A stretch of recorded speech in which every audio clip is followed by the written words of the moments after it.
welcome to Dine with Divine. I'm your host, Ashley, and I'm your guide on your journey to the magical, the mystical, and everything in between. On today's episode, we're going to talk all about Buddhism and the origin story of its very famous founder. So I hope everyone's having an absolutely wonderful week, and if not, I hope it gets better soon. Today, we have an absolutely fantastic guest. Jill McLennan is a certified death doula, grief coach, and the host of Seeing Death Clearly podcast. Jill, how are you going? How are you doing? Where are you going? I don't know. Not going anywhere right now, and I'm doing very well, thank you. We actually did just get back from seeing the total eclipse, which was pretty amazing. So I just got back from a trip. Oh, awesome. Oh my gosh. Yeah, that was pretty cool. I didn't have the glasses, but people at my job did. So like we all took turns with the 3 pairs of glasses, like rotate them around the office. We'd go outside. Yeah. Very cool. Cool. Did you go like up north to see it? We actually went to a small town outside of Cleveland where my mother-in-law's friend lives. So she was like, you could just come sit in my backyard. And I'd never been to Cleveland. So we went into the city and we did some hiking and it was beautiful. And then we got to see the eclipse. It was clear. And it was magical. It's just like all of a sudden you're like, it's really dark out and the birds started getting really weird. They were like flying around and making all these weird noises. And then you could take your glasses off when it's a total eclipse or full eclipse, whatever you call it. And then there's this like golden ring in the sky where the sun used to be. Like, it's just amazing. So it was cool. And now we're already talking about going to Spain in 2027 to see the one there. Gosh, that's so cool. Yeah. The eclipse had everybody very excited. I was excited too, even though I was like, we probably won't be able to completely see it, but it's just exciting to see something like that in your life. Totally. Oh, I'm so sorry. I'm yawning. Oh, God. Okay. Jill, I wanted to ask you, how did you, because you are a certified death doula and grief coach, how did you become a certified death doula and grief coach? So I lived in California, and this was in 2006. I moved back to New Jersey to live with my grandmother, who was turning 90. And when it was maybe 2 weeks after we moved home, she was like, I found this weird lump in my shoulder. And we went and we got it checked out. Turns out it was cancer, a really rare cancer, especially in people her age. The whole thing was just weird. But over the next 4 years, we did surgeries and radiation and all these things with her. And then eventually got to the point where she was 94 and they were like, look, nothing else we could do. We're putting her on hospice. Who's her main caregiver? I was like, oh, that's me, because I lived with her. I was like, all right, so this is cool. I thought she was just going to sleep a lot because that's in movies. And that was not the reality. I am so grateful for the hospice nurses that came in because, man, that first night that I was with her and she was up all night and she was talking to people that weren't there and she didn't know who I was. She thought I was somebody else. Like, the whole thing was just like, what's happening to me? And the hospice nurses were like, okay, totally normal, totally natural. You're all good, I promise. And they were amazing. And they got me through the next 3 weeks until she died. And even right after that, I said to my husband, I think I want to go back to school to be a hospice nurse. I owned a bakery at the time. We had a 6-month-old baby. It was not good timing, right? It was just like life was still happening. We eventually closed our bakery. We had a second child. We moved. Again, life just kept happening. And the older I got, I worked in a kitchen. I'd been in a kitchen since I was 16. I was getting close to 40. And I was like, I'm not sure I could do this for another 25 years. Yeah. If I could even retire at 65. I just don't know if I could do this. And so I was already thinking, what is it that I want to do? And I heard somebody on a podcast say they were a death doula. And I was just like, oh, that's it. That's it right there. That's what I need to do. But again, being almost 40, and I'm thinking, are you crazy? What are you doing? And I just kept thinking about it. And then I'm like, well, just look into it, see what's out there. So I started following some death doulas on Instagram and watching what they did and reached out to a couple just to see what they had to say. Started looking at an online program. And I thought I had 2 kids. I had 2 jobs. I was teaching at a nonprofit in Camden, a job training program. I was teaching at a college, a night baking class. Life was just very busy. So I thought, oh, it's going to take me probably 5 or 6 years anyway to get this done. Mhm. And this was January of 2020. So Oh. by March of 2020, a lot of time on my hands. It was like, we can't teach baking from home. We were trying, but it was not realistic. So I just really dove in and I did an online college training. And I had reached out to a death doula in California who she was like, I mentor people in person. I'll answer some questions. And so then when like life shut down, she was like, we could give it a try. Like I can't work with people in person anyway. So I ended up doing a mentorship with her, her name's also Jill. And so I ended up getting that one-on-one like conversation and questions and education. And then I did just like this online thing. And yeah, by July of 2020, I was like, all my training's done, my website's up. Now what do I do? And the last 4 years have been challenging. I love this work. I know that right now, the biggest part of the work is just educating people on the fact that we even exist. Death doulas are a thing. We're here to help you, but people still don't know that. So I'm certainly not getting a ton of paid clients right now, but I'm starting to find little pockets of, I don't know, income from different things. So overall, I can't complain. I volunteer now at 2 different hospitals, which I'm finding I love being in hospitals. And I love the work. I really know that it's needed, and I know that more and more people will do it. It's just right now, if people are trying to make a full-time business out of it, it's a little bit difficult, but that's all right. We're hanging in, right, for the long haul. This is not a quick money-making scheme by any means, but I also had to get realistic and be like, but I do need to make an income to support my family. So I still teach part-time. I read tarot cards part-time. I do work for a law office now. It was one of the first law offices that were like, this death doula thing sounds really awesome. I think it would be really helpful for our clients because it's an elder care law office. And so they do a lot of planning and things. But even people that are getting the services as part of what they're already paying for are still like, wait, you want to talk to me about death? I don't know. And I'm like, yes, I do, because we're all going to die one day. So let's talk about it, right? I know. So yeah. So that's the quick soapbox of like, here I am, this is what I do, and everybody needs to use a death doula, so please start hiring us. Yes. I love that. And it's true. Everyone does need a death doula. I think it's definitely something that, like, same with me. I didn't hear about it until maybe 3 years ago was the first time I really heard a death doula mentioned ever in life. And I was also like, oh my God, this is so interesting. Because even as a nurse, I was a hospice nurse. I did love being a hospice nurse, but I really didn't like that company. But the politics of Medicare, and they need to do this and they need to have this, and that's not what I really wanted to do. Like, I just wanted to work with people and help them face the second biggest event in their life. Like, so yeah, I totally get it. And it's so, people don't realize how helpful it is yet. But I feel like it's coming up. People are hearing about death doulas more, and they should. It's a service, so of course people should people should get paid for it. It's a super helpful service.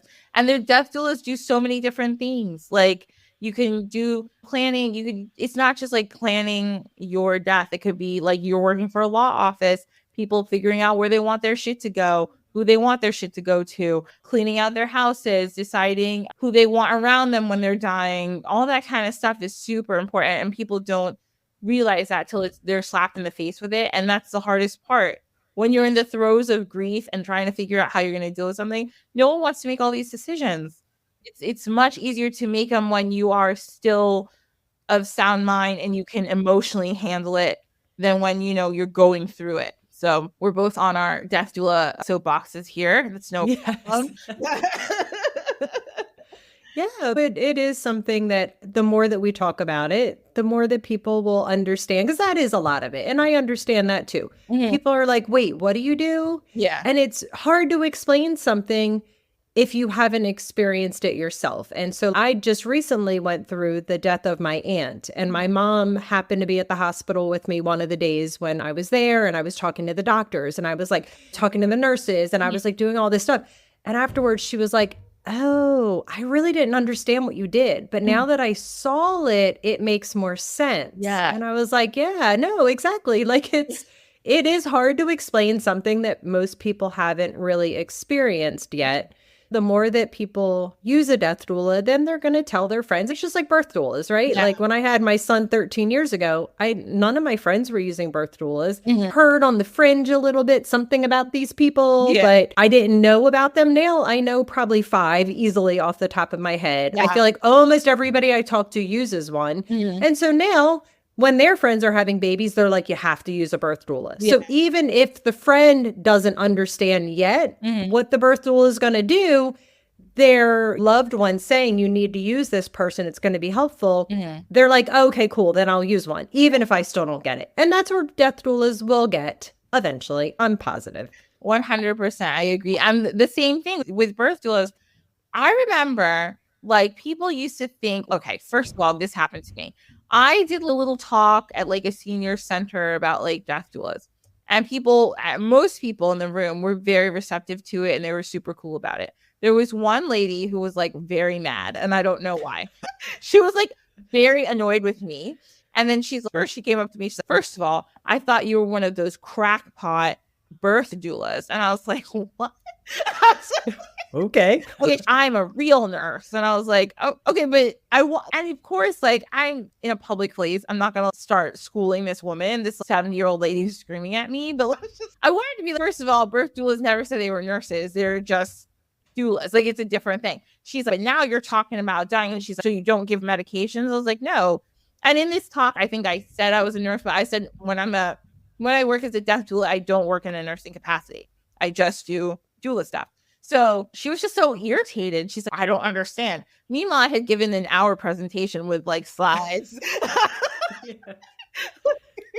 Slides. I made like little information, like flyers. She's like, I don't get it. I was like, that's okay. Yeah, you don't want to get it, obviously. Yeah. She basically was like, I never heard of it, so it doesn't exist. Which I was like, okay, I don't argue with you about this. Yeah, and that's it. Some people, and that's one of the things that I found interacting with hospices is I was surprised. Some people, they're like straight up angry with me. Yeah. When I'm like, oh, I'm a death doula, we don't use death doulas. And I'm like, okay. Yeah. Cool. Thanks for the info. At this point, honestly, again, I love hospice. Hospice has its place for sure. Mm-hmm.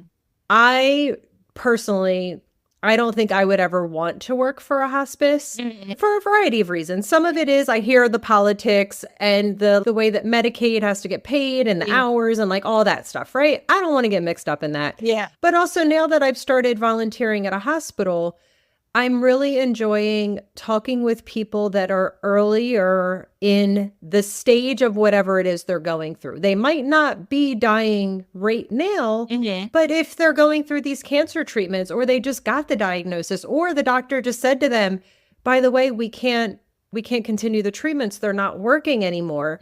I want to talk to those people. Those are the people that I want to sit with. And I talked with somebody today at the hospital that kind of said something along the lines of, I'm more prepared to die than I am to keep living. Yeah. And that probably sounds weird, right? And I was like, that doesn't sound weird at all. Yeah. You've been through a lot over the last couple years. You're in pain. You're not comfortable. They're saying that a lot of the things they're going to do is not really going to help. It might slow it down, but it's not going to cure you. So it doesn't sound weird. And I think they just needed to have somebody be like, oh, sure, that doesn't sound weird. Yeah. Where a lot of other people would be like, no, you need to keep living, keep fighting. Maybe not. They don't want to fight anymore. They're tired of fighting. And so I find that I actually really like working in the hospital, even though it is hard. Like I have a couple people that I've worked with that are younger than me and they're dying, right? That is definitely a little bit of a struggle when I walk into a room and somebody's 37 and they're dying from ovarian cancer or whatever it is. And I'm like, oh, all right. But that's one of the things where Buddhism comes in really well with me and my personal practice of meditation and mindfulness and just this idea of not getting attached to any of it, including life. And even though it seems 37 is too young, that's the path that they're on. And it doesn't mean it's going to be my path. Yeah. Pretending it's not going to be my path isn't going to keep me safe either. So like the practice that I have definitely has helped me in the work that I'm doing now with people. That's so true. And and I know we talked about this too, like when I was on your podcast, like it's so sometimes difficult to talk to people about all this stuff because people, they get, yeah, but it's sad. And like, how dare you talk, like, it's not sad, but, and okay. So also I had taught a class about like mythology and death and different practices around the world. And our ancestors, no matter where you're from in the world, had such a closer relation to death because it was all around them. 1,000 years ago, there were no antibiotics. There was no IV meds. If somebody got like the flu, there's like a 50-50 chance you're going to die. That's just how it was. Even up to the early 1900s, still, I think it was a lot of women, not just women, a lot of families didn't name children until they were like 1 because they were like, we don't know if he's going to make it. So we don't talk about attachment. They're like, we don't want to like this kid too much. Yeah, but it's like they now, which it's, and it's not necessarily a bad thing, but we are so obsessed with like wellness and I'm not talking about like mental wellness, which is like super important. I'm talking about like physical wellness. Like we are striving so to live so long and do this to now it's become almost a thing that people are so fearful of the fact that they have to die because we're so detached from it. When somebody dies, they usually, at least in the West, they get taken to a funeral home. We do not see the body. We do not deal with it. Maybe you go to a wake, you see it for 2 or 3 hours, it's gone. That's our relationship to death. Before, it was like people were dying in the house with their family, had to tend to them. So like they had to grieve along with the fact that this person is dying actively right now with them. And it also was more of a community problem. It wasn't just the family was dealing with it. Usually the whole community was just the way, think about 2 generations ago. Your family got tons of food, right? People brought over food. People came to the house for weeks. People come to just sit with so-and-so. Oh, how you doing? What's going on? Da, da, da. People watching the kids for you because they know that you're grieving. Like, we now are so individualistic and so obsessed with like living, which again isn't necessarily bad, but it's like we're so detached from it that we're so now fearful of death. Like, oh God, we're gonna die. Yeah, like we're always gonna. Unfortunately, yeah, like nobody wants to live without the people they love, but we just have to know that unfortunately at some point we will have to, or they will have to live without us. And when you, again, talking about attachment, and we're going to talk about Buddhism today, like when you realize that, okay, I can love somebody and it's fine, but I also have to realize that like holding on to it is going to hurt me more. And I know you probably see this a lot, and I see this a lot, and I used to see this when I worked hospice, which was part of the reason it was so hard. Watching family members hold on so tightly to the point where it's hurting themselves. Oh, but I don't give up. Don't do this, Mom. Come on, you got to do this. And Mom is exhausted. And Mom is, I don't want to do this anymore. It's painful. But family having their own emotions, dealing with whatever they're dealing with. Again, it's not judgment. I'm just saying this is what happens. Like they're dealing with whatever they're dealing with and then putting it on this dying person. And it just makes everything worse when they're in the throes of grief. So now it's like hard to talk to them to get them out of that. But sometimes forcing people to live and forcing this life thing is, we're all going to die anyway. We all have to step back, move through our grief, and we'll be better for it. My rant. Sorry. Yeah, no, it's great. And that's exactly right. To me, though, the more that I think about it, I'm like, what is our definition of living, though? Mm-hmm. The physical body being alive to me is not living. Same. So if I can't go outside, if I can't work in my garden, if I can't get up and cook myself something to eat, if I can't get up and go to the bathroom by myself, like already all of those things that's not really living to me. Yeah. And I know that some of that will probably happen with aging, right? If I am lucky enough to live to be an older age, some of those things are going to happen. I'm going to need some assistance with some of them. But we see people that are really kept alive with machines and medications, and they're not alive though anymore. Their physical body is maybe, and yes, they might be conscious and talking, but are they actually living or are they just being kept alive? And it's to me hard because some of these things, yes, like it's wonderful. It kept my grandmother around to be 94. It keeps people around to be an older age so they can experience more at life and experience me having a child and some of the things she wouldn't have experienced without some of these things. But yet at the same time, we have to get to the point where we need to let go. It needs to be done, that it's okay. We need to let go, turn off the things that are keeping them alive, stop the medication, stop the treatments. And that can be a really tricky place to be in. So that's where it's interesting, because we're really lucky in some ways that we have all these medical advancements, but then it makes us have to let go in a different way that we never had to in the past. Because there was nothing we could do, right? If somebody was dying, there was nothing you could do other than keep them comfortable and tell them you love them and hope that whatever they have, you don't get it. Exactly. Yeah. So yes.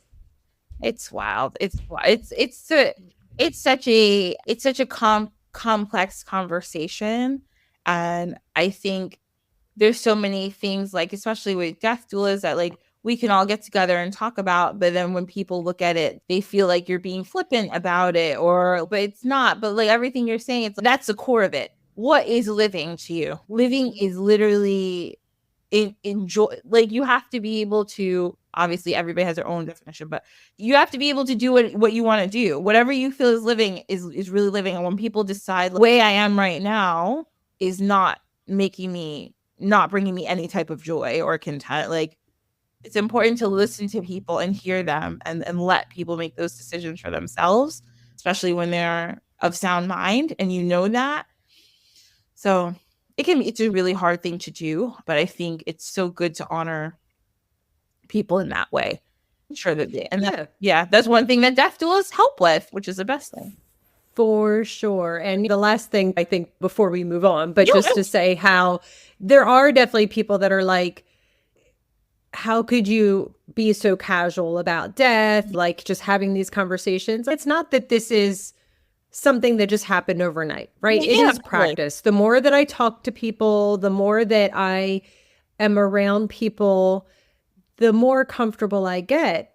And because I just recently went through this with my aunt, I hadn't experienced anybody close to me dying after my grandmother, which was before I went through my training. And then now just recently with my aunt dying, I can say though that it was a really beautiful experience. I still grieved. And I'm still going through some process of grieving. Every time I see a picture of her, there's a little part of me that's like, oh, Aunt Karen's not here anymore. But at the same time, being able to be with her, being able to advocate for her, being able to sit with her and not be afraid of holding her hand and talking to her and holding her hand and holding her like the top of her head. I was like rubbing the hair on the top of her head as she was actively dying, right? All of those things that I got more comfortable with was a gift that I could give to her. And the only way that I could get more comfortable with it was being uncomfortable, was having these conversations and talking to people and going through experiences and being like, oh, this is a little bit much. Like I'm feeling it a little bit in my body. And then just being like, it's okay. We'll just breathe through it. It's going to be okay. So having the conversations, thinking about it, it really does pay off in the long run. Getting more comfortable with your own death, getting more comfortable with the people around you dying will allow you to be much more present, much more comfortable. It's not going to be as upsetting and as traumatic as it tends to be for people that have avoided it their entire life. It's, again, doesn't happen overnight. it's not like we're not sensitive to the sadness and the grief and the pain that people are going through. It just means that with practice, we've allowed ourselves to like open to that and to be present for it, because it's a gift that I feel like I give to anybody that I sit with that's dying. Yeah. I'm not avoiding it. I'm not running from it. I'm there and I'm in it with them. And I'm like, all right, we're going to do this together. I can't go with you, but we're going to do it together. Absolutely. Oh, that's beautiful. Oh, so on that beautiful note, we're going to go to our dish of the week. So, like I said, we're going to end up talking about Buddhism. We touched on it before, and we're going to talk about it some more in a couple minutes, because Jill's very familiar with Buddhism, and we'll talk more about that. So I was like, what are we going to have for a dish this week? So I picked Buddha's Delight. Sounds delicious. So here's what you put in Buddha's Delight. This is a vegetarian dish, so if anybody wants to check this out who's a vegetarian, you will probably really like this. So in here we got some dried shiitake mushrooms, which I love shiitake mushrooms. Oil, dried bean curd, ginger garlic, green onions, green cabbage, snow peas or snap peas, oyster sauce, broad bean paste, salt, white pepper, sesame oil, and bean thread noodles. That sounds really delicious. I feel like maybe I've eaten this before. Probably. They sell it at most Chinese restaurants, right? Yeah, it definitely sounds familiar. And I'm thinking, but what's broad bean paste? That's the only one that I was like, I've never. Yeah, that's what I was just thinking too. I was like, broad beans. I was like, I know what broad beans are, I think, because I think I don't like them.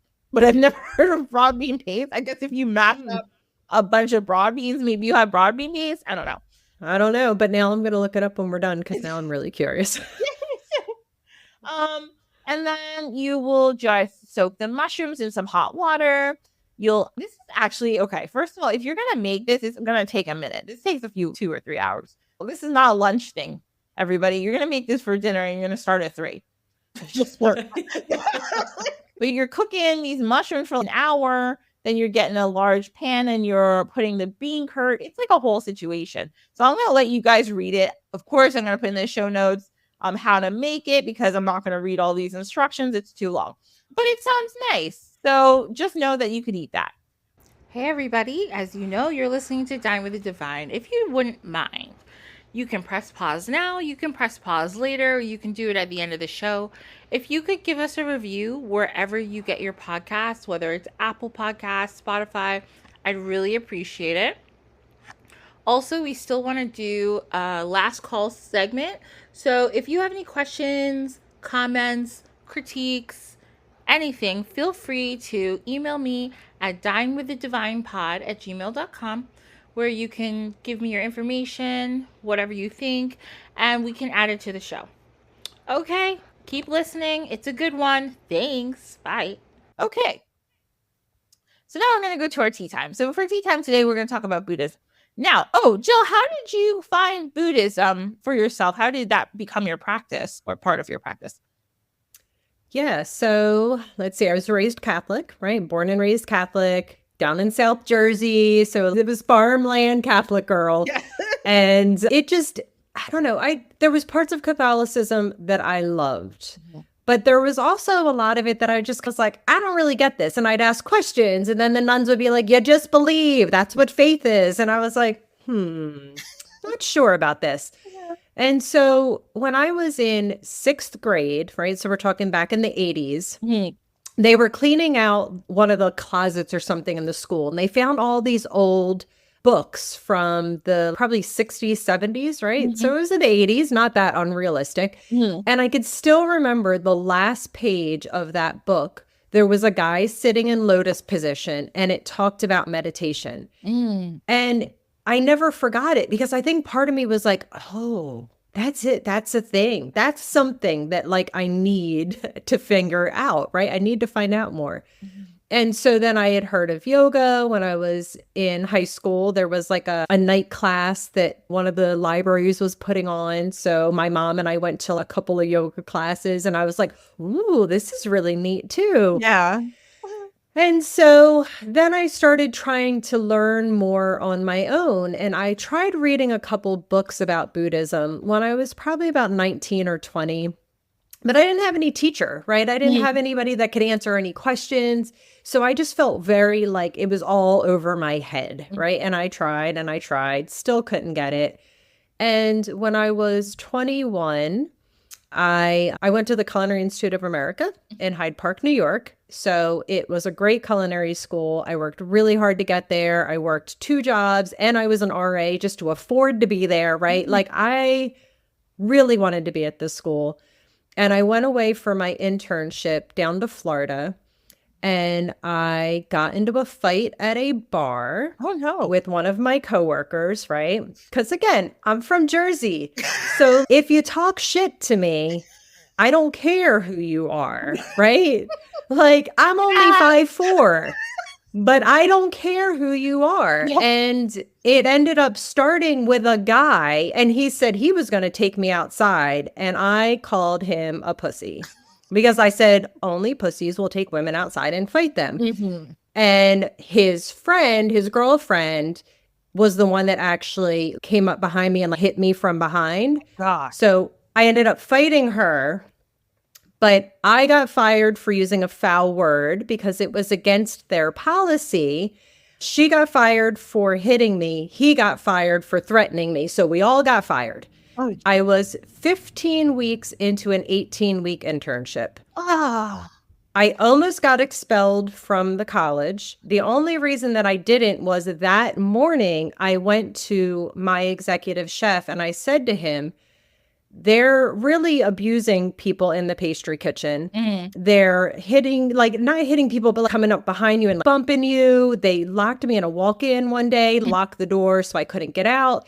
And I said, and I'm telling you right now, I'm not going to be able to not do or say something about it much longer. So like, I'm coming to you to deal with it. Yeah. And so that's really why he got in my face at the bar, because he heard about it and he got in my face. And I was like, all right, yeah, this is how we're going to do it, are we?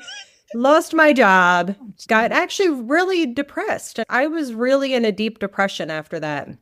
And this is where some of my magical thinking comes in, where I do find that things kind of place themselves in my path in order for me to experience what I need to experience. And there was a yoga studio down the street that I saw like a flyer on the door, and I ripped off one of those little tags, right? Yeah. At some point. I don't even remember when it was.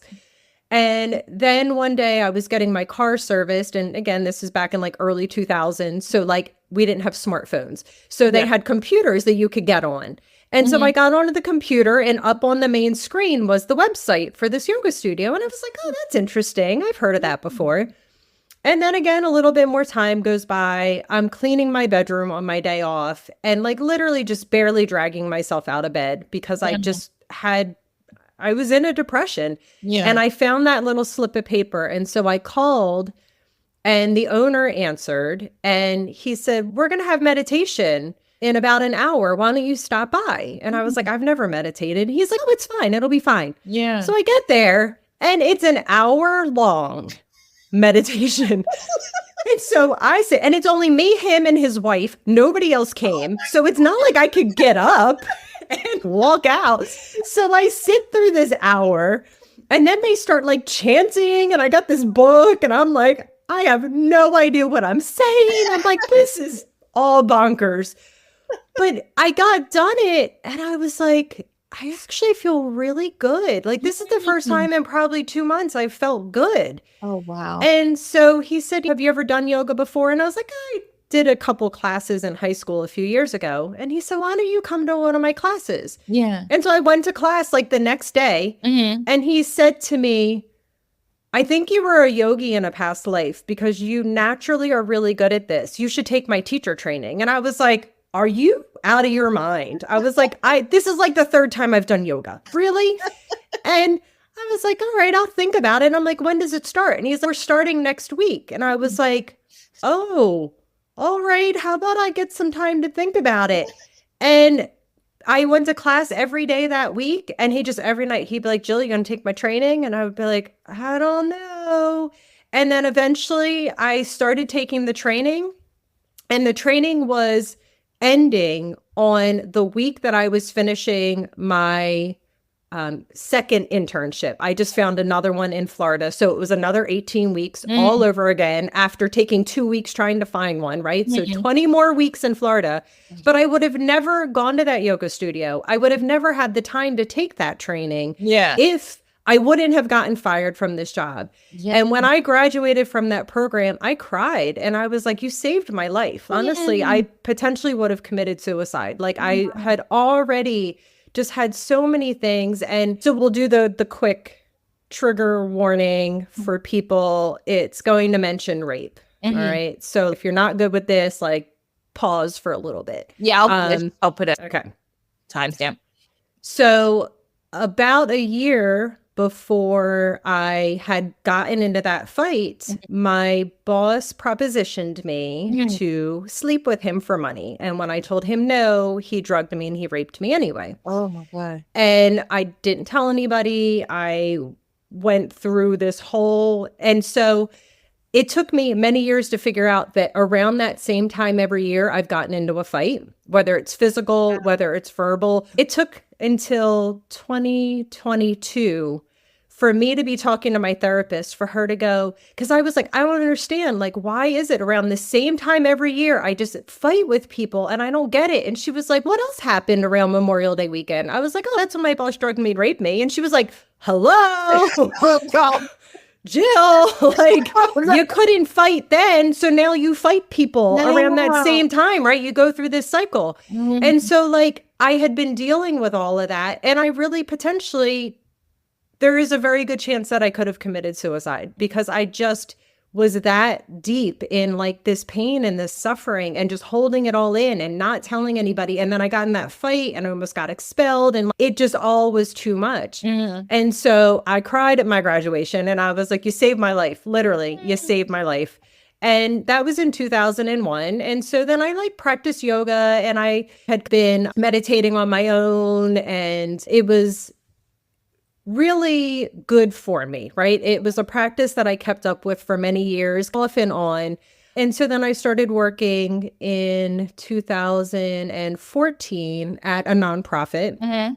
And at the nonprofit, I was teaching baking and I was teaching culinary. And a lot of the people that I was teaching were coming from very traumatic circumstances. A lot were transitioning out of the prison system, which is a whole hot mess of trauma and just shit. Which is a whole soapbox I could get on, but we're not going to right now.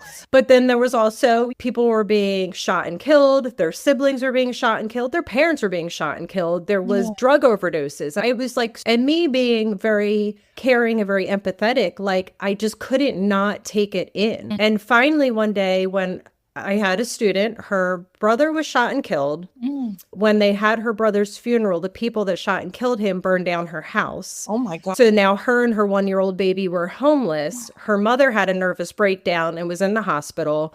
And I came home and I said to my husband, we might be taking a baby because she has nowhere to go and I can't let this baby go on the streets. And he was like, okay, we could do this, but I really think you need therapy. And also, you used to really love meditation. Why don't you go back to meditation? Yeah. And I was like, that's probably not a bad idea. I was like, I'm going to start looking into like meditation places. And so then again, weird circumstance. Have you ever heard of something called a munch? M-U-N-C-H? Okay. So people in the BDSM community go to these meetups called munches. And it's just a place to meet people. It's not like you're not doing anything. You're just like meeting people and you're talking, right? And so a friend of mine invited me to a munch in Philadelphia.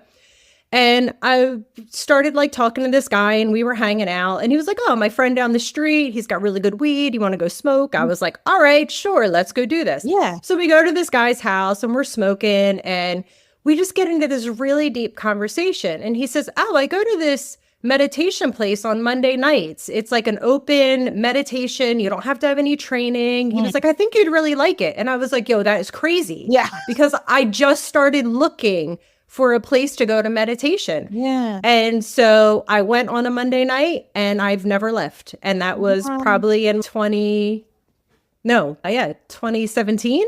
Oh, awesome. And so I started going on Monday nights. It's very casual. People aren't like, most of the people that went weren't even Buddhist. They were just going because they wanted to learn more, and we would read from books, and then we would have group discussions, and we would sit and we'd all meditate together. And I loved it so much. I loved the community, and I just started to really connect with a lot of the people and a lot of the teachings. And so in 2021, when we were still doing Zoom, and we were still meeting on Zoom, right? So we were having our meditation, and then we would have our discussion, and we were doing a reading, and it basically said something along the lines of, it doesn't matter what path you choose. It could be Hinduism, it could be Catholicism, it could be any path. You just need to pick one. You need to pick it. You need to stick to it. You need to study it. You need to learn it. You just need to pick a path. And I was like, all right, I think I'm going to take my refuge vow.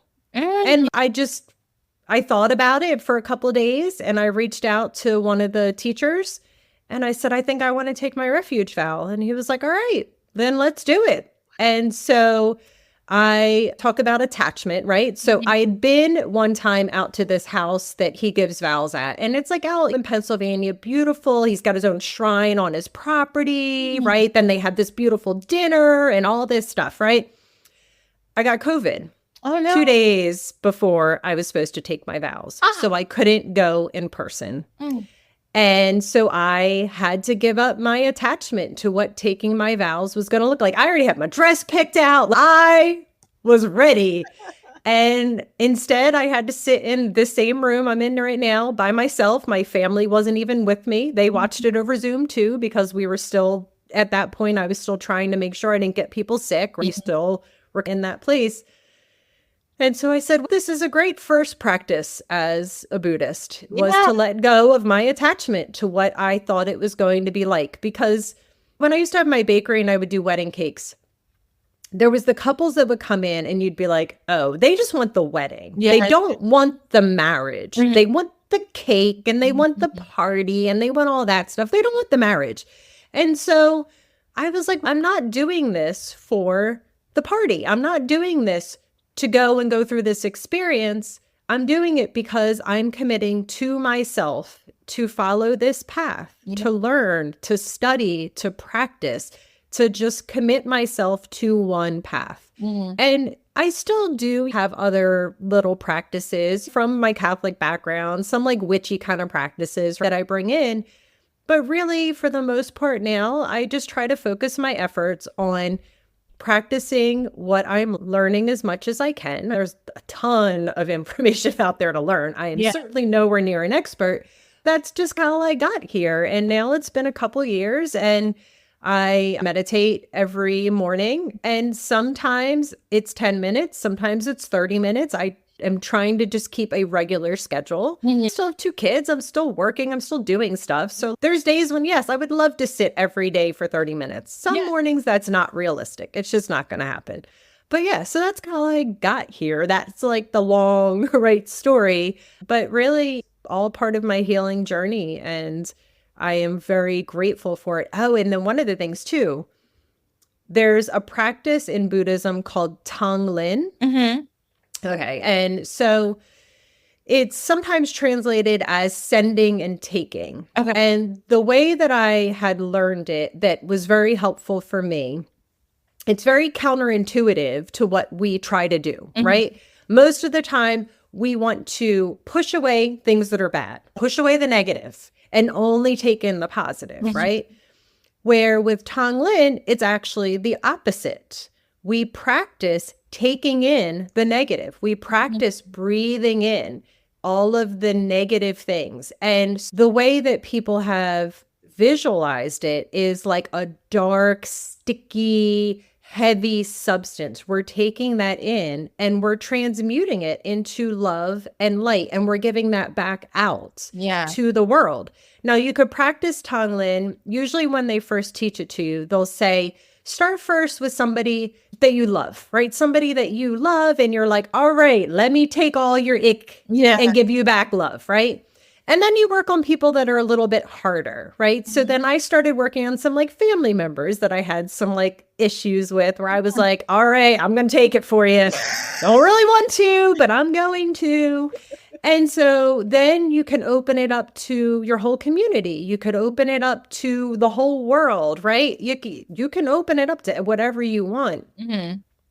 And so when I was at my job and I was talking to people that were having really rough times, or they were just telling me about really, like one guy was telling me his whole life story. His mom was addicted to crack cocaine. So he's a crack baby. Like when you hear about crack babies, like that was him. Yeah. Been in and out of prison, had a lot of learning disabilities, and he was just pouring it out to me.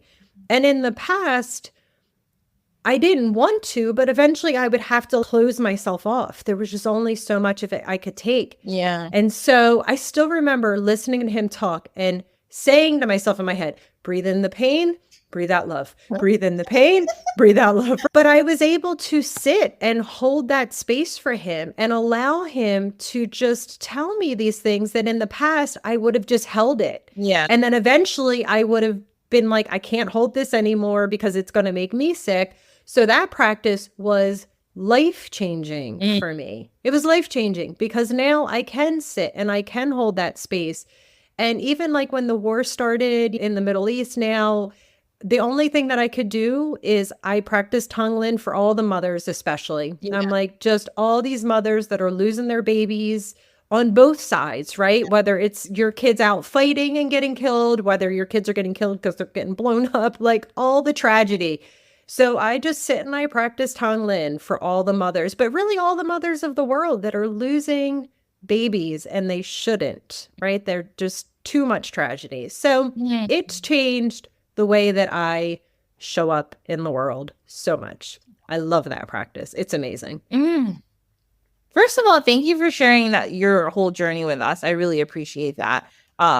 Because it's a lot that you went through to get to such a place of healing. And when you talked about you were possibly going to take that lady and her child in, or just her child, I thought about like how a lot of times in life, we want to help people or save people, and we don't always realize that sometimes we're doing that, kind of like how you were getting in fights at the same time of the year. We don't realize that sometimes like we're trying to save people, but we're really trying to save that part of ourselves that feels so desperate.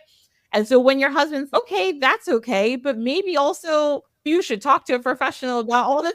I've been through something similar where it's like I was doing all this stuff and somebody's like, maybe chill. Yeah. You're not well. And it's like, no, I just want to help everyone. They're like, are you sure? Because you seem like you're flipping out. So it's hard. Like it's really hard. And I think a lot of that, especially when you are, like you said, an empathetic person and you really do want to be kind and help people. But sometimes our helpfulness is to avoid dealing with our own hurt and thinking, if I can help this person, if I can save this person, or if in this situation I can stand up for myself, it makes up for these other times that I didn't save myself or stand up for myself, or I had no choice, but this happened to me. It's crazy when you realize it. And that's why therapy is great, like, because it helps you realize it. And I always say this, and like, people think I'm shitting on therapy, which I'm absolutely not, because I love therapy. I've been to therapy. But also sometimes people find that in a spiritual, whether it's meditation or a spiritual practice, that can also, sometimes that's what people, that's all they need. And that's fine too, whatever works for you. But that's why these different practices and paths and getting help professionally is so great for your life, because even things happen to us and it's completely out of our control. People do things to us completely out of our control. But what is in our control is what we do next. When you get to a place of being like, this shit is shit, this is awful, I feel really bad.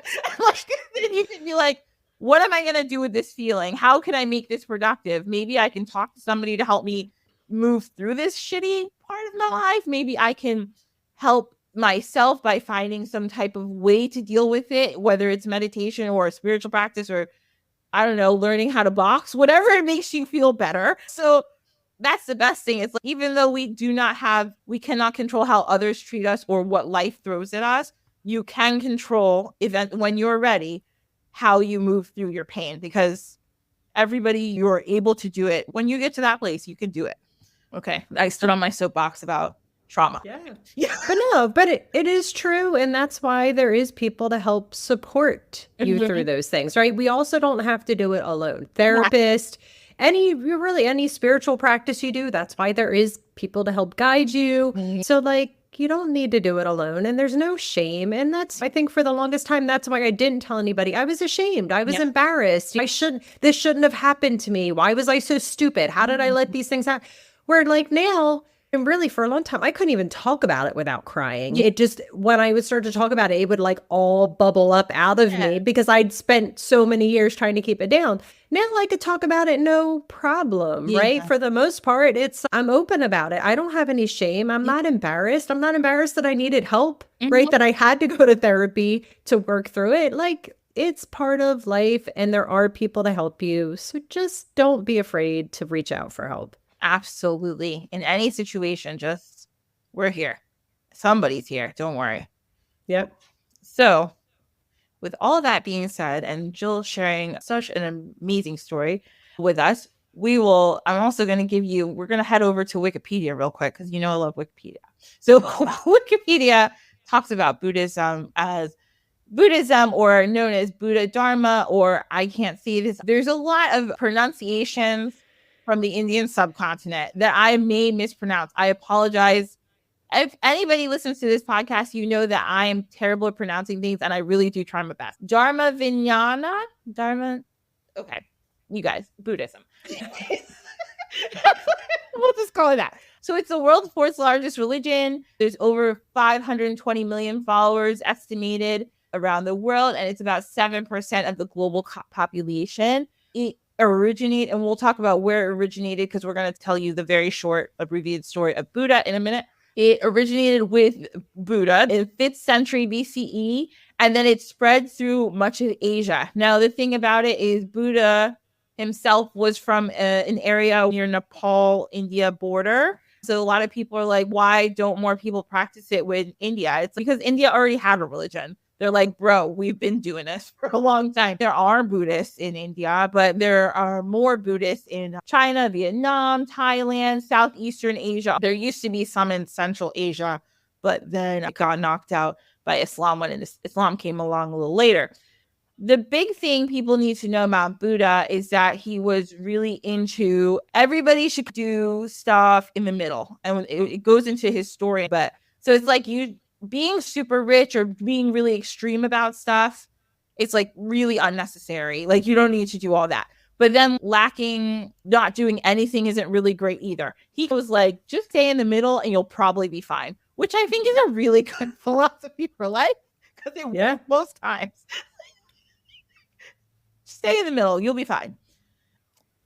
Because the thing too with Buddhism is there's a lot of different versions of Buddhism. And so, some of the words, like the type of Buddhism that I specifically follow now is Vajrayana, also known as Tantric Buddhism. And it is based off of like Indian Tantric practices. But Buddha, he was Hindu, that was, or when he was Siddhartha before he became Buddha, right? So he was Hindu, and he just went off and got enlightened and was like, I'm just going to teach people. That's one of the things I love about Buddhism is he wasn't like, hey, I'm special. I'm not a god. I'm just a man. And what I did, you can do too. I'm just going to tell you how I did it. And I really like that. I appreciate that. Me too. And that's one thing people have it's not really I guess it's an argument for some people. It shouldn't be. It's not really that big of a deal. But some people say Buddhism isn't like a religion because it's not really focused on a god. There's not like a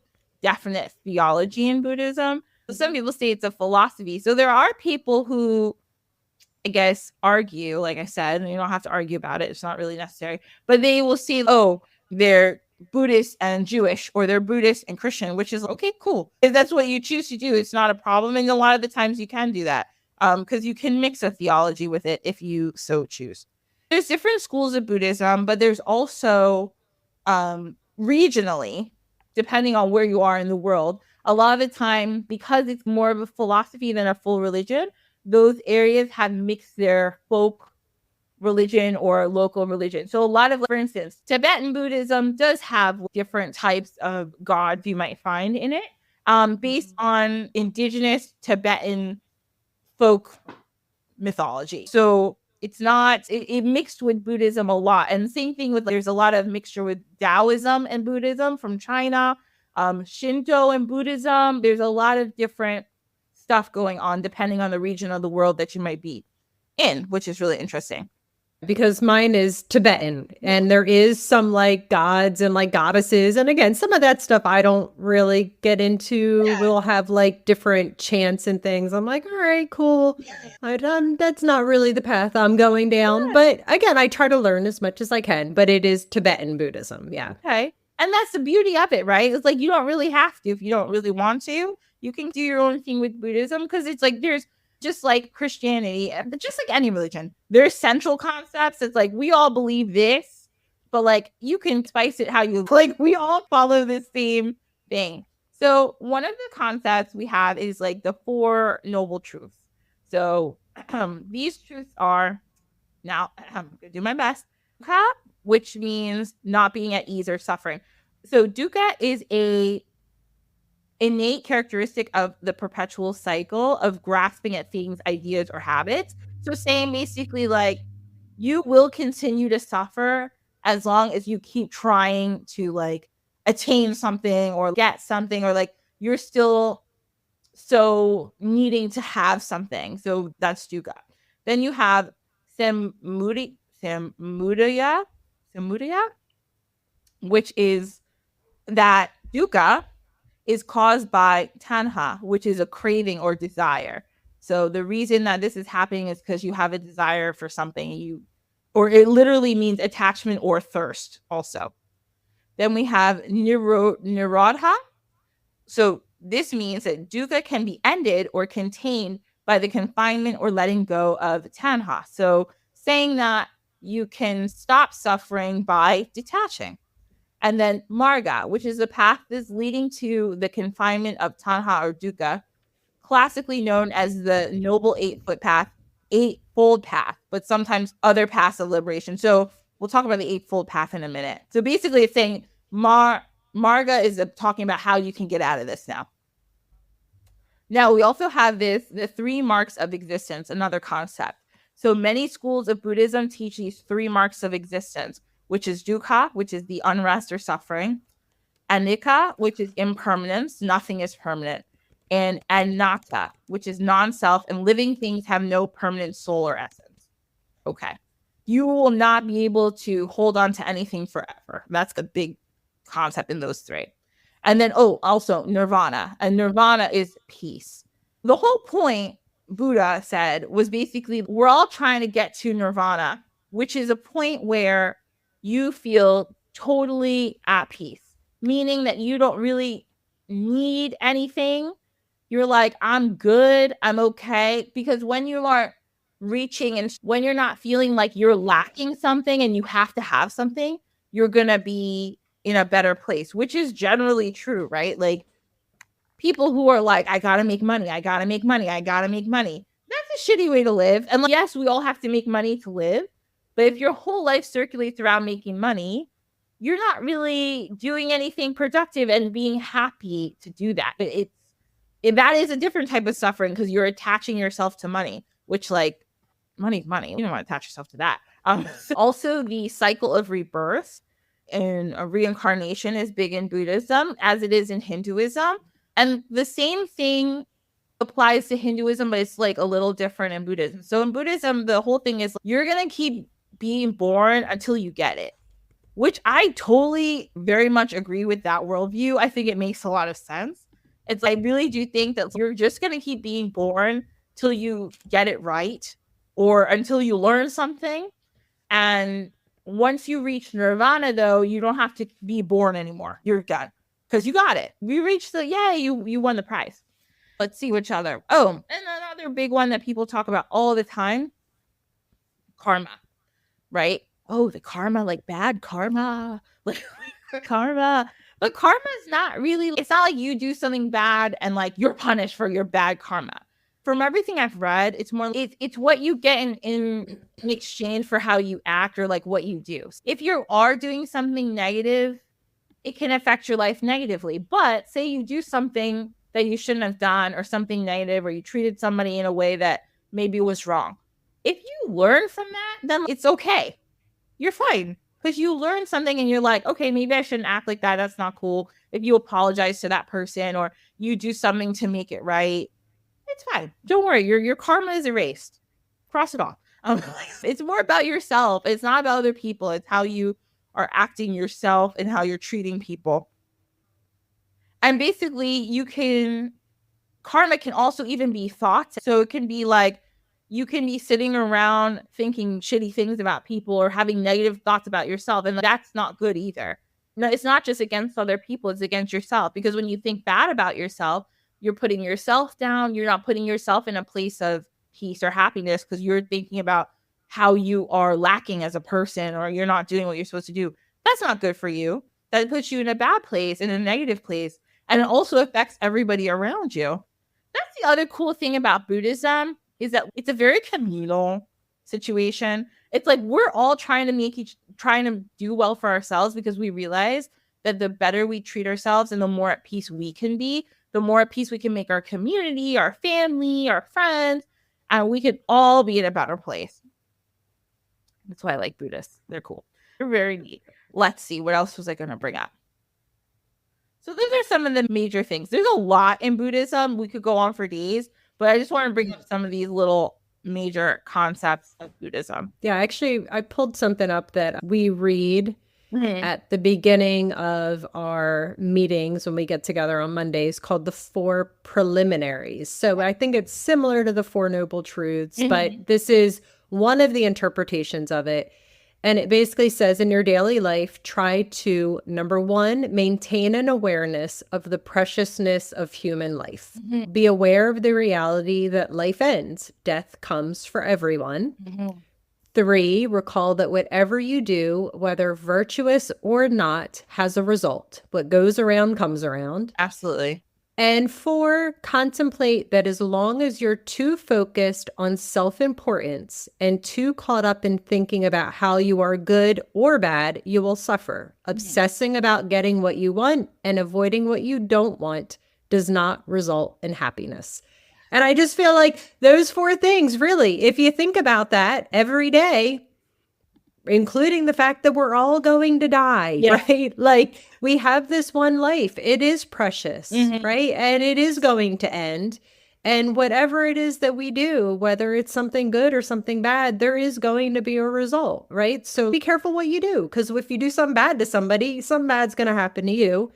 And just stop obsessing about all of it. What we want, what we don't want, trying to grasp, trying to push it away. Just chill out, because just relax, like it'll be fine. And so yes, we read those 4 like at the beginning of our kind of like meditation sessions, just as reminders. And I found that I printed a copy out and I have it across from me, but it's too dark, I couldn't read it. I had to pull it up on my computer, but I love it. Yeah, I love it. I love that. Yeah, because honestly, that's it. And it makes so much sense. And I think if you're not a Buddhist, I'm not a Buddhist, but I love a lot of these concepts for that reason, because it's super simple. It's like I don't have to do much except acknowledge I'm going to die and be nice to people. I'm like, cool. It's not hard.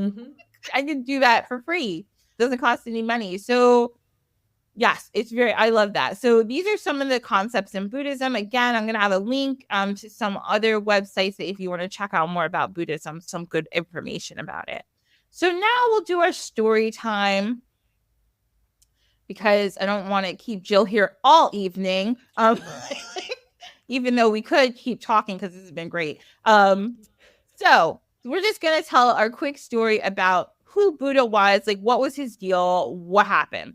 So Buddha, what we're going to call him, but his real name was Siddhartha Gautama. Again, sorry if I'm butchering that, but that was his real name.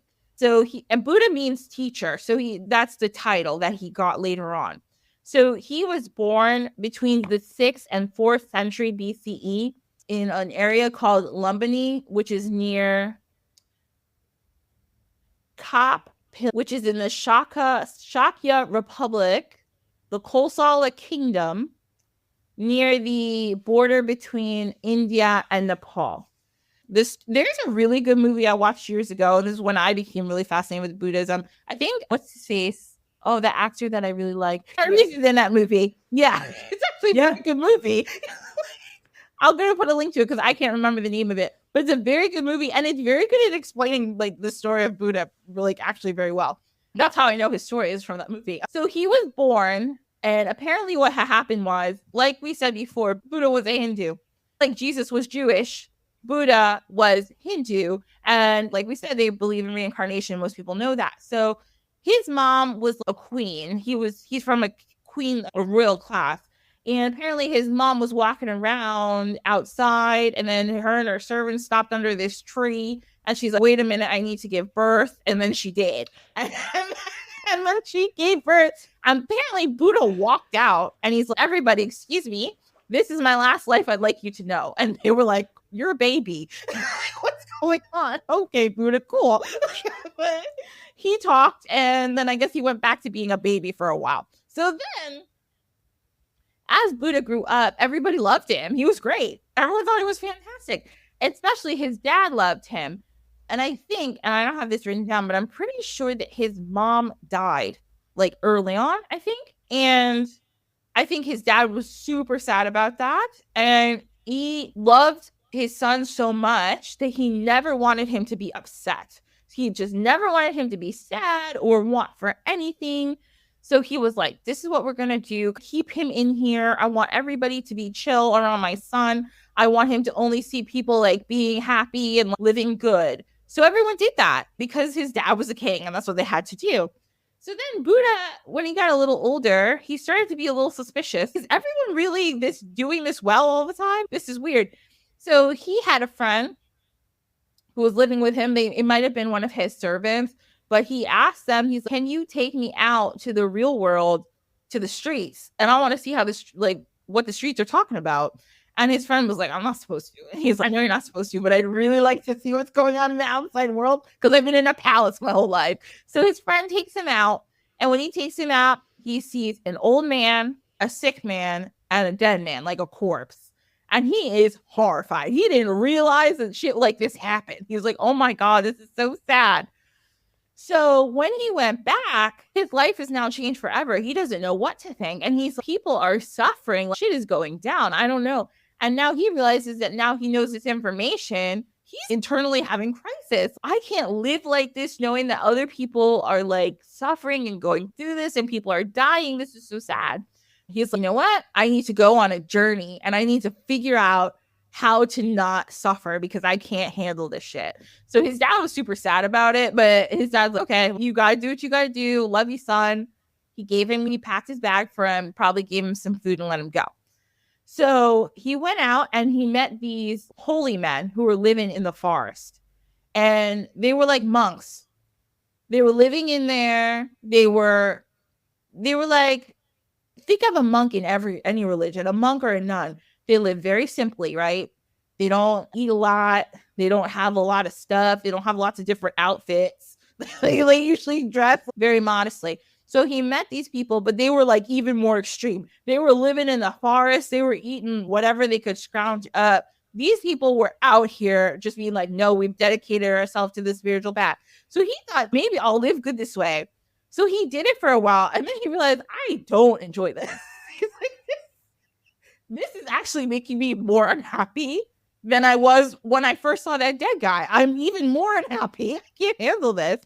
So he then was sitting one day underneath a tree and he was meditating and he's like, I don't know what to do. I don't know what to do. Like, I don't know how I'm going to live. Then this Mara, who is this kind of demon guy, he came up to Buddha and was like, hey, Buddha, guess what? I have all these sexy daughters. You want to come and hang out with my sexy daughters and have sexy time with them? And Buddha's not really. He's like, actually, I'm trying to meditate. So all of Mara's sexy, I think there was like 7 sexy daughters came, and they all represented different things, right? Like lust, or like, not the 7 deadly sins, but those kinds of things. Lust, money, all this kind of stuff. They came around him. And Buddha was like, no, thank you. And in that moment, he realized, wait a minute, actually, I don't have to have sex with the sexy daughters. I'm not going to do that because it seems not great. But I actually don't have to live like this to be happy. Maybe if I like have what I need, I'll be good. Like, I just need to have what I need. And like, I just need to live good. And I just need to try to help people. And that's all right. Like, I don't need to live in the forest and walk around and be scrounging for food and begging. So that's when all the noble truths came to him. And that's when he hit nirvana, because he was like, oh shit, something in his brain shifted. And he realized, I'm completely happy if I have enough of what I need and I'm not attached or wanting anything. And that was part of the point of Mara and his sexy daughters. He wasn't attached to any of those things that they were trying to bring to him, sex or money, or he was like, no, I don't need to be attached to those things. You can have sex, you can have money, but as long as you're not craving it, or I don't need it and I don't want to suffer for it, I'm going to be fine. So that's when he realized all this stuff. And there were 5 of his friends who were on this like extreme holy path with him. He went and told them, he's like, guys, listen, you'll never believe what just happened. So I was under a tree, and then Mara, the demon guy, came with his hot daughters, and I told him to go away. And boom, I realized the secret. So there was 5 of them, and he told them, and they were like, oh shit, that makes a lot of sense. So they became his 5 disciples.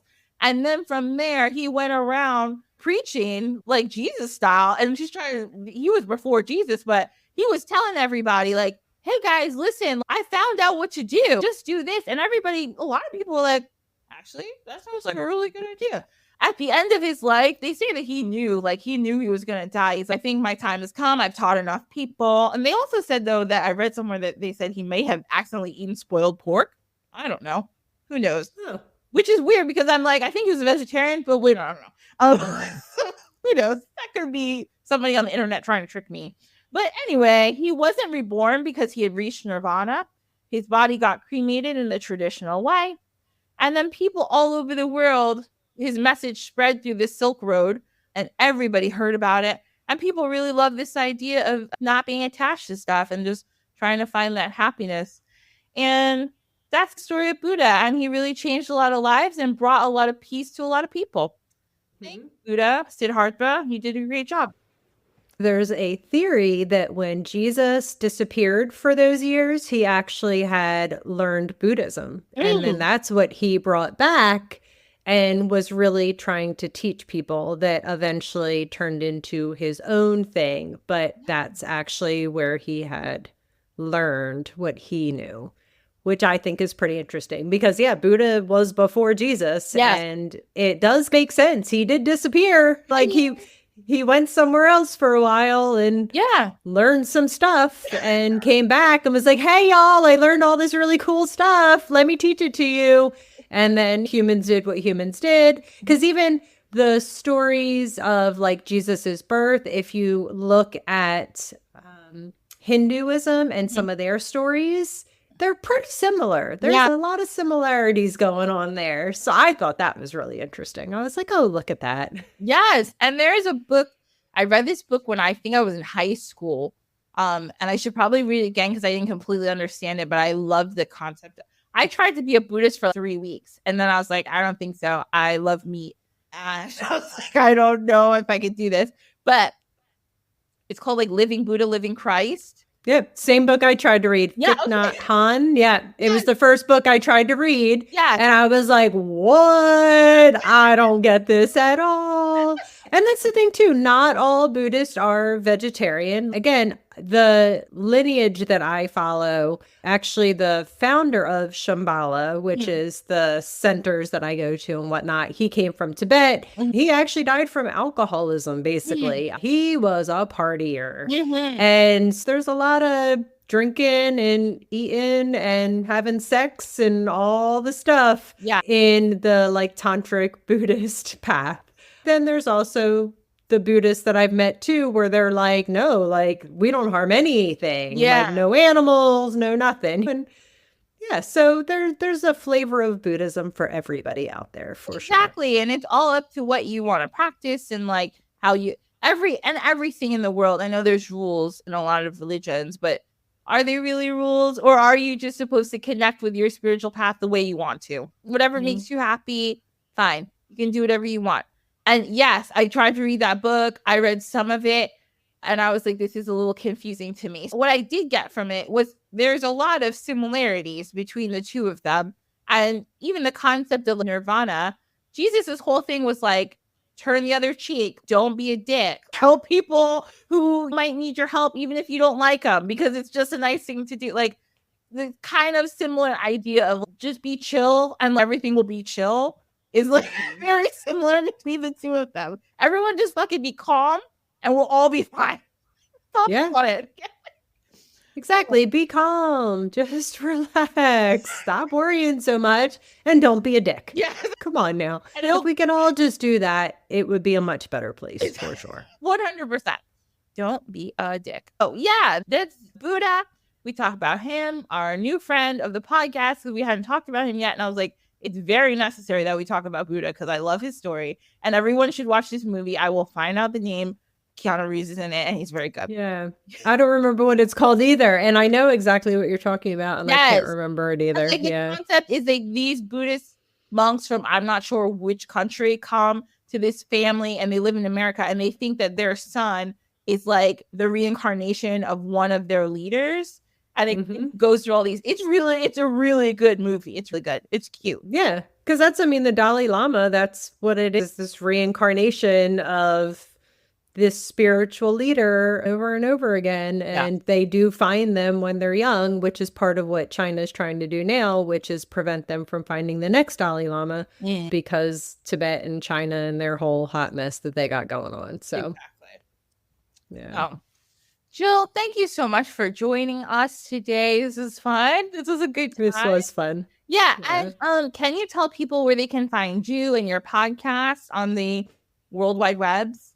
Sure. So I am all over social media, basically at End of Life Clarity, which is my business name. And I have my podcast, Seeing Death Clearly, which you can find on all the podcast platforms. So definitely look me up. And our episode is not out yet, but I think in the next few weeks, I'm going to have our episode coming out. So we'll make sure that you can hear me and Ashley on my podcast because that was a lot of fun too. I really loved our conversations. Yes, we had a really good conversation. Yeah, so I will put the links in the show notes to all of Jill's stuff and her cast so everybody can listen to it. It's really good. She has a lot of really good conversations on there.